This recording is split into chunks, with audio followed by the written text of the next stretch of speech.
زود لك في الوقت كتير قوي وانا اقول يا كابتن مش هينفع صالح ما يصفرش اللي متعدي. لا ايه مش هينفع ايه؟ مش هينفع صالح. الحكم بيقول لك؟ والله قالت لي فعلا كده، والله العظيم قالت لي كده من الحكم. ممكن تقول لي النص بالظبط؟ ما ينفعش اصفر دلوقتي خالص، ده حقيقه. الحكم بيقول لك ما ينفعش تصفر دلوقتي؟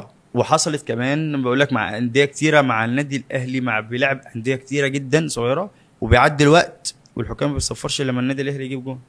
وحصلت معايا، انا بقول لك انا في الملعب حصلت في الملعب. حكم قال لك لما يلاعب فرقه صغيره ما ينفعش الحكم ما ينفعش يصفر الا لما النادي الاهلي يكسب، ما ينفعش. ده حقيقه فعلا والله العظيم بجد، انا والله العظيم الكلام ده حصل معايا وانا بلعب في فرقه. حصل معاك ان حكم قال لك مش هينفع دلوقتي، مش هينفع صفر دلوقتي. قال لك مش هينفع صفر دلوقتي غير لما الاهلي يجيب جون يعني؟ الوقت خلص. لا مش هينفع صفر دلوقتي يا صالح، والله العظيم زي ما كده. يعني مش بيقول لك مثلا هو ممكن يتجاهلك؟ اتقال لي كده وش، انا بقول لك اتقال لي كده.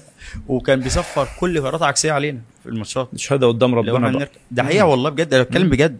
وعلى فكره اللعيبه اللي هي عارفه الكلام ده، اللي عندها الجرأه تقول الكلام ده فعلا.